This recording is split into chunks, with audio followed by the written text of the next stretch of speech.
আসসালামু আলাইকুম রহমতুল্লাহি ওয়া বারাকাতুহু। এই যে ছবি দেখতেছেন, ছবির উপরে আপনারা শুধু ছোট্ট একটি কোরআনের আয়াত, ছোট্ট একটি সূরা পড়ে আপনারা এইভাবে ছবির উপর টাচ করবেন আর ফু দিবেন। ঠিক আছে, ছবির উপরে টাচ করবেন আর এভাবে বলে ফু দিবেন, তাহলে দেখবেন শক্ত বশীকরণ হয়ে গেছে ইনশাআল্লাহ। শুধু আপনারা পড়ে এরকম ভাবে ফু দিবেন। ছোট্ট একটি সূরা, এই সূরাটা আমরা সবাই জানি, কিন্তু এটার ক্ষমতা সম্পর্কে আমরা জানি না।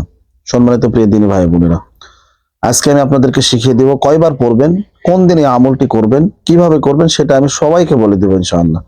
শুধু একটু ধৈর্য ধরে ভিডিওটি শেষ পর্যন্ত দেখার অনুরোধ রইল। আপনারা অনেকে বলতেছেন যে হুজুর কাজ হয় না, ভুয়া, এই সেই এগুলা বলতেছেন।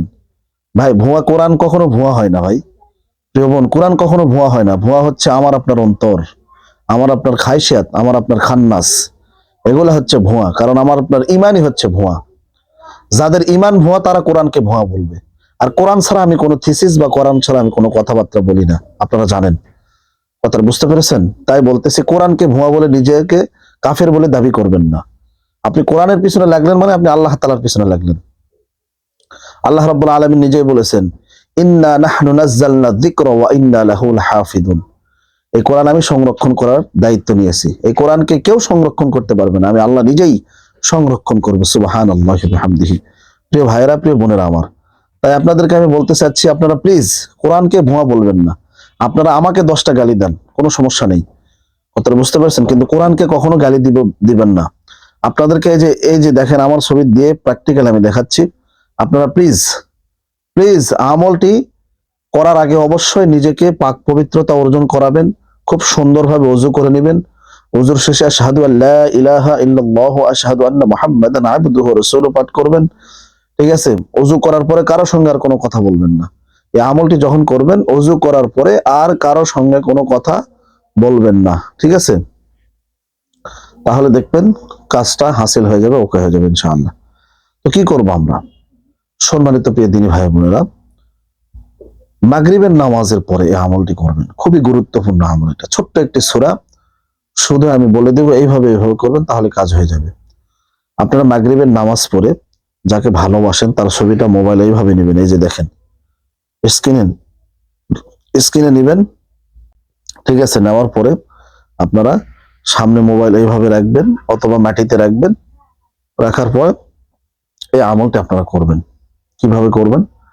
মাগরিবের নামাজ জামাতের সহিত ছেলেরা আদায় করবেন। মসজিদেও করতে পারবেন, বাড়িতে এসেও করতে পারবেন। এক কথায়, ওযুর পরে কারোর সঙ্গে কোনো কথাবার্তা বলা যাবে না।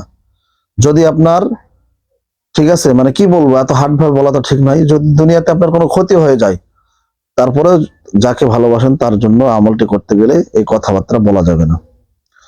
সম্মানিত প্রিয় দিনী ভাই বোনেরা, নামাজ পড়ার পরে আপনারা যাই নামাজে বসে ছবিটা সামনে নিয়ে আপনারা 21 বার দরুদ পড়বেন। সাল্লাল্লাহু আলাইহি ওয়াসাল্লাম, সাল্লাল্লাহু আলাইহি ওয়াসাল্লাম, সাল্লাল্লাহু আলাইহি ওয়াসাল্লাম, সাল্লাল্লাহু আলাইহি ওয়াসাল্লাম, সাল্লাল্লাহু আলাইহি ওয়াসাল্লাম।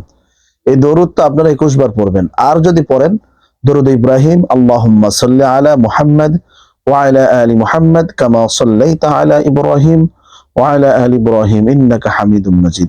আল্লাহুম্মা বারিক আলা মুহাম্মাদ ওয়া আলা আলি মুহাম্মাদ কামা বারাকতা আলা ইব্রাহিম ওয়া আলা আলি ইব্রাহিম ইন্নাকা হামিদুম মাজিদ। এই দরুদটা পড়লে 3 বার পড়লে হয়ে যাবে। আপনি যদি সাল্লাল্লাহু আলাইহি সাল্লাম প্রথমে পড়েন, এটা শেষেও আবার পড়বেন সাল্লাল্লাহু আলাইহি সাল্লাম। এইভাবে করলে কিন্তু হবে না যে শুরুতে পড়লেন দরুদ ইব্রাহিম, পরে যা পড়তেছেন সাল্লাল্লাহু আলাইহি সাল্লাম। না, শুরুতে আপনি যা পড়বেন শেষের দিকে তাই পড়বেন। পড়ার পরে আপনারা সূরাতুল কাউসার, এই সূরা কাউসার আমরা কে জানি না বলেন, কিন্তু এর উচ্চারণটা আমরা শুদ্ধভাবে পারি না দেখে কাজ হয় না। ঠিক আছে, আবারও আমি বলতেছি, নামাজ যারা পড়ে না তাদের কোনো কাজে এই আমলটি আসবে না। নামাজ 1 ওয়াক্ত পড়ে, 5 ওয়াক্ত পড়ে না, 4 ওয়াক্ত পড়ে না, ফজরের নামাজ পড়ে না, বাকি 4 ওয়াক্ত পড়ে, এরকম হলে হবে না। আবার এমনও নামাজ আছে 5 ওয়াক্ত নামাজই পড়ে কিন্তু মানুষকে দেখানোর জন্য পড়ে, এই নামাজের ভিতরে হবে না। 5 ওয়াক্ত নামাজ আল্লাহকে রাজি খুশি করার জন্য, নিজের জন্য, নিজের আমলিয়াত খায়শিয়াত বাড়ানোর জন্য নামাজ পড়তে হবে, নিজের জান্নাতের দরওয়াজা খোলার জন্য। মনে থাকে যেন। তো আপনারা দরুদ ইব্রাহিম পাঠ করার পরে আপনারা এইভাবে ছবিতে হাত দিবেন। দেখেন, যেখানে খুশি আপনার যেখানে মন চায় সেখানে হাত দিবেন। 1 আঙ্গুলও দিতে পারেন, 2 আঙ্গুলও দিতে পারেন, 5 আঙ্গুলও দিতে পারেন, আপনার ইচ্ছা। তবে 1 আঙ্গুল দিয়ে দেখাচ্ছি। আপনারা এক আঙ্গুল দিয়ে এইভাবে দেখেন, এই যে এইভাবে ঘোরাবেন, ঠিক আছে। আর পড়বেন বিসমিল্লাহির রহমানির রহিম, মোহাব্বত নিয়ে, ভালোবাসা নিয়ে। ইন্না আ'তাইনাকাল কাউসার ফাসাল্লি লিরাব্বিকা ওয়ানহার ইন্না শানিআকা হুয়াল আবতার। ইন্না আ'তাইনাকাল কাউসার ফাসাল্লি লিরাব্বিকা ওয়ানহার ইন্না শানিআকা হুয়াল আবতার। একবার পড়লেন, আবার পড়বেন ইন্না আ'তাইনাকাল কাউসার ফাসাল্লি লিরাব্বিকা ওয়ানহার ইন্না শানিআকা হুয়াল আবতার। বিসমিল্লাহির রহমানির রহিম ইন্না আ'তাইনাকাল কাউসার ফাসাল্লি লিরাব্বিকা ওয়ানহার ইন্না শানিআকা হুয়াল আবতার। তিনবার পড়া শেষ, হাতটি সরাবেন, সরানোর পরে একটা হুকুম দিবেন। কিভাবে হুকুম দিবেন সেটা আমি বলে দিচ্ছি। এই যে আপনি যাকে ভালোবাসেন, যার ছবি এটা, ঠিক আছে, এর তো বাবা মার নাম আপনি অবশ্যই জানেন। যদি মা বাবার নাম জেনে না থাকেন তাহলে মা বাবার জায়গায় আদম এবং হাওয়ার নাম বসাবেন, তাহলে হবে। মা বাবার নাম জানা থাকলে খুবই ভালো হয়। এই ছবিটার যাকে ভালোবাসেন তার এভাবে হুকুম দিবেন। এই ছবিওয়ালার নাম কি? আপনি যা ভালোবাসেন বা আপনার স্বামী, তার নাম কি? সাপোজ ধরে নিলাম আপনার স্বামীর নাম আব্দুল্লাহ, আপনার শাশুড়ির নাম কি? আপনার শাশুড়ির নাম আমিনা। বলবেন আমিনা বিনতে আব্দুল্লাহ, ঠিক আছে, আমিনা বিনতে আব্দুল্লাহ। আপনার মায়ের নাম কি? জুলেখা ধরলাম। আপনার নাম কি? সানজিদা।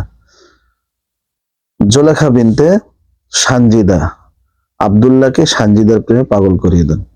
আব্দুল্লাহকে সানজিদার প্রেমে পাগল করিয়ে দেন। এর আগে একটা কথা বলবেন যে আব্দুল্লাহকে সানজিদার প্রেমে, হে সূরাতুল কাউসারের মুয়াক্কিল গুণ, হে সূরাতুল কাউসারের মুয়াক্কিল গুণ, আব্দুল্লাহকে সানজিদার প্রেমে পাগল করিয়ে দেন।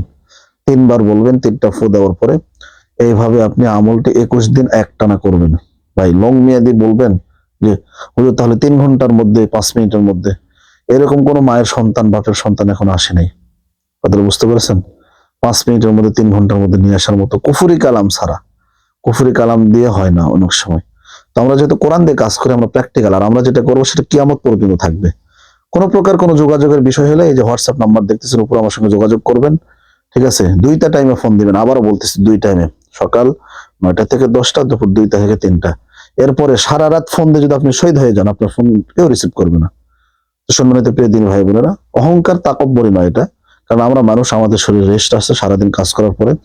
তো ভালো থাকবেন, সুস্থ থাকবেন। আর চেম্বারে আসতে চাইলে সিরিয়াল 1 মাস পরে সিরিয়াল দিয়ে রাখবেন, 1 মাস পর পর দূরের রোগী দেখাবেন ইনশাআল্লাহ। ভালো থাকবেন, সুস্থ থাকবেন, দোয়া করবেন। আসসালামু আলাইকুম রহমতুল্লাহ বরাকাতুহু। যে কোনো বিষয়ে, জিন জাদু, কালো জাদু, ব্ল্যাক ম্যাজিক, যে কোনো বিষয়ে আপনারা আমার সাথে যোগাযোগ করতে পারেন, ঠিক আছে। আপনারা আমার সাথে যোগাযোগ করতে পারেন ইনশাআল্লাহ। অনেক দূর দূর থেকে রোগী এসে ভালো হয়ে যাচ্ছে, আপনিও হবেন। কোনো সমস্যা নেই, শুধু ভরসা রাখুন, ঠিক আছে। আর আমি আজ পর্যন্ত যাদের কাজ করেছি, যাদের কাজ হয়নি, তাদের এখতিয়ারে বিশ্বাসের সমস্যা আছে। আপনারা বুঝতে পারছেন? 8টা কাজ করে 10টা কাজ করে যদি 8টা হয়, বাকি 2টা কেন হয় না? তাদের বিশ্বাসের কমতি আছে। ভালো থাকবেন, সুস্থ থাকবেন। আসসালামু আলাইকুম রহমতুল্লাহি ওয়া বারাকাতুহু।